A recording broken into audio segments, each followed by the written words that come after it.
Hello, Spartans. This is Mr. Kaggia, your librarian, with information and updates to BYOD for this school year. When we refer to BYOD, or bring your own device, we're talking about any electronic device that you own that you bring to school for use in the classroom. There's a list of those here that you can see. It does include e-readers, those Kindles and Nooks that may not be tablets that only have books on them, but they still fall under personal devices and are subject to the BYOD rules.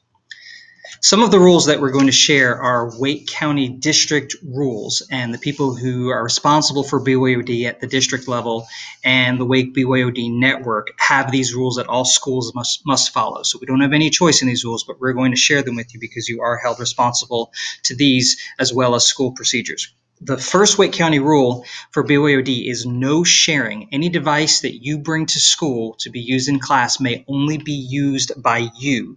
You can help and guide one another with the devices, but you cannot hold someone else's device or give your device to someone else to hold for you.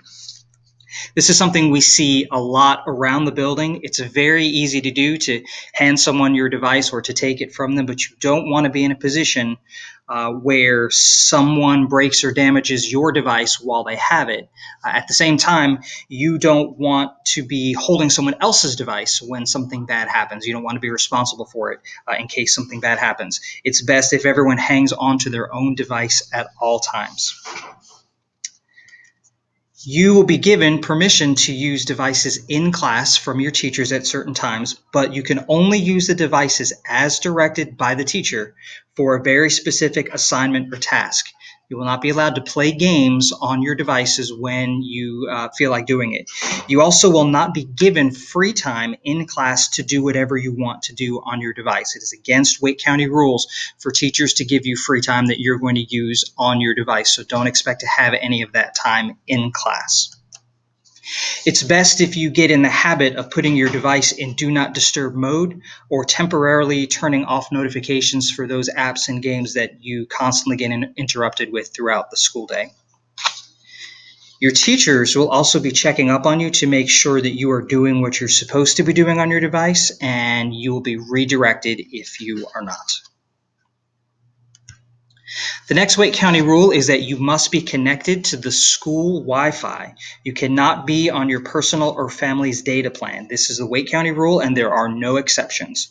Your teachers have information on how to conduct random Wi-Fi checks in the classroom just to be sure that you are connected to the Wake County BYOD network, and if you are not, you will be redirected to make sure that you are. Please ask for help if you are having trouble connecting to the Wake BYOD network or finding it or knowing exactly what you need to do. If you're trying and having trouble connecting to Wake BYOD, you know you're connected, but it's not working, power your device off and turn it back on. So the Wake BYOD network works just like the school Wi-Fi for the laptops. Those of you who connect to Wake BYOD know that there is a splash screen that comes up whenever you connect. It looks like what you're seeing on the screen right now. If it doesn't come up automatically, you may need to force it to open. The way you do this is you go to the web browser on your device. That's Safari or Chrome or Silk, and you enter a website address. You cannot put in just a Google search, so you can't put in just Salem Middle School. It won't work. You have to put in a full website address like walmart.com or espn.com. This should force the splash screen to come up. Then you scroll to the bottom and tap or click connect. You need to do this every single day when you come to school. Even if your device is set to remember the network, you must connect to the splash screen every day. Otherwise, you will not be connected to the Wi-Fi and you may be drawing down data. You should not be texting anyone during the school day. This includes your parents. However, if you need to contact your parents, you may ask your teacher for permission, or you may go to Student Services. The Student Services office is a safe zone for you to be able to call or text your parents, but you should not be texting them from class without permission. Sometimes you're tempted to respond to messages from home during the day. We are also asking your parents not to text you during the day in order to help you follow these rules. Also, if you have your device in Do Not Disturb mode, it'll cut down on some of those distractions and those temptations. If you have any trouble with where Do Not Disturb is on your device, check with a teacher or check with someone in the library. You can also check with a friend who may know. Just remember, no touching. You can show someone how, but you can't hold their device and do it for them. The last Wake County rule that you need to follow is the Responsible Use Policy, the RUP. These are the district rules for using technology at school, and it includes when and where you can use your personal devices. This is something that we go over with you at the beginning of every school year. When you look again at the splash screen for Wake by BYOD, all of the Wake County rules are written in here, and you are agreeing to those when you tap or click connect. So it talks about the RUP, it talks about BYOD as a privilege that you could lose. It also talks about using only Wi-Fi and no personal 3G or 4G data usage. It also talks about how school administrators and district officials can take your phone from you and search it if they suspect that there is something going on. And of course, you are always responsible for your device. So those were the Wake County rules. Now we have some Salem Middle School procedures that you will need to learn before you can use your device in class. Every student who wants to use a device must sign a BYOD contract and have that contract signed by a parent or guardian every year. This is so we know that both you and an adult at home are aware of the BYOD rules and procedures. So even if you had permission last school year to use BYOD, you still need to have a new contract filled out and signed in order for you to be able to participate in BYOD this year. Last year's contracts are no longer valid. After you turn in your signed contract, your teacher will give you a new BYOD sticker. The sticker gets placed on the front page of your student agenda or whatever you are using in place of one. Some teachers will require that you have that agenda out and open to the sticker anytime you're using your device, so it's important not to lose your agenda or leave it at home. Your elective teachers will also be looking for this sticker if you're using devices in their classes. So your BYOD contract covers all classes and areas, not just your core team. The next school rule procedure that you need to pay attention to are the classroom signs. All classrooms have these signs in the doorway, green, yellow, and red, and they tell you your device status going into that classroom.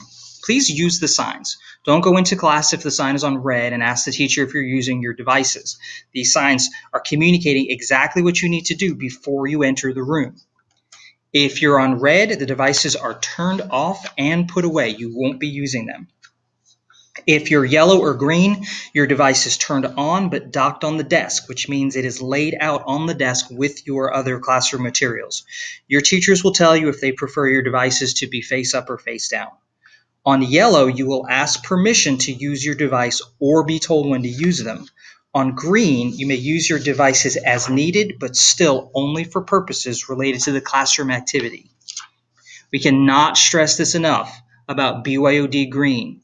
The green sign says use devices freely, but it does not say you can use it for whatever you want. For instructional use still applies. On green, your teacher will still tell you how you'll use your devices. Green is only an indication that you may use devices for that specific purpose without asking permission. Your device will remain docked as long as you are seated and not using the device. So please also be sure that you don't leave your device unattended as you move around the room. You'll just have it docked on the desk while you're sitting there, but don't leave it behind. We have permanent red zones around the building. So once you leave the classroom, the yellow and green signs turn off and you're in a permanent red zone. This also applies to earbuds. Earbuds need to be out of sight while you're in the hallways. Devices in these areas are often away from 7:45 until 3 o'clock. For 7th and 8th graders, those of you who go to the gym in the morning before school, you must turn off your devices and put them away before you step foot out into the hallway at 8 o'clock. Administration may allow you to use devices in the gym from the time you arrive at school until you are dismissed, but once you leave the gym, you're in a red zone and the device needs to be off and away. You will not take those devices out again until you enter a classroom that is showing BYOD yellow or BYOD green. If you are seen with a device or earbuds in a red zone, you'll be reminded. And if you do not comply, you can have your device taken away, and you may be also written up for discipline. Another school rule relates to photos and videos. You need to be aware that you should not be taking photos or videos on your devices at school without permission from the teacher. A teacher should always know when you are taking photos and videos, who you're taking photos of, and why you're taking them. You should also be asking permission of anyone who is appearing in the photo or video if it's okay for you to be taking it. You shouldn't be taking photos or videos of classmates or teachers without them knowing that you're doing it.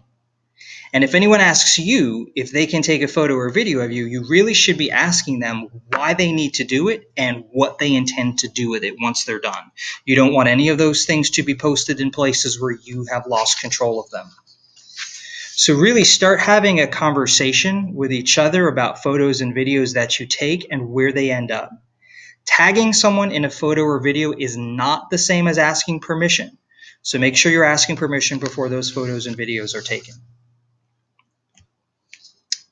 Docking your device. We mentioned docking earlier when we talked about the classroom signs. Docking means that your device is on the desk where the teacher can see it. Some teachers will have a designated space on your desk. Some will tell you face up or face down. That's up to them. Regardless, docking means that when you are working on your device or waiting to work on your device, it is above the table where it can be seen at all times. If you forget to bring your device to school, then your device has the day off. You may not have a parent bring it to school and drop it off in the front office. It will not be accepted. Charging is sometimes an issue. We recognize that the charge on your device may not last all day. Charging in the classroom is up to your teacher. Check with your teachers to find out which ones will allow you to charge your devices in class and what their procedures are for that. You may not leave your device in a classroom to charge and then go somewhere else. Your device must be with you at all times. That gets to the next rule. Keep your device with you. It should stay on you somewhere on your body or on yourself somewhere, even in red zones or in red classrooms. Devices are off, but still with you. If someone takes your device or you lose it, it's a lot of time and effort, and we are not obligated to help you look for it. So please keep those devices on you at all times. You need to remember that BYOD is a privilege. If you abuse it, you'll lose it. The consequences for repeatedly not following directions or misusing your device are outlined here. Consequences for the first or second offenses will be assigned by your core teachers, and these will probably be the same consequences you would have for other infractions, not just BYOD. After that, you face losing your BYOD privileges, which means you will not be allowed to use your devices at school for a period of time. Beyond even that, you can face admin consequences that you see here. That's ISS lunch, or days, or even out-of-school suspension. BYOD is a valuable learning tool, and when it's done well, it can really have a positive impact on your learning. However, it's very important that each and every one of you know what the rules and procedures are and follow them wherever you go at Salem Middle. These rules and procedures are the same across the school so that you know what to expect in any area of the school. Everybody has the same rules everywhere. So it's pretty simple, folks. If you just do as your teachers ask, and follow the rules as they're laid out, we should have a smooth and positive BYOD experience for everyone.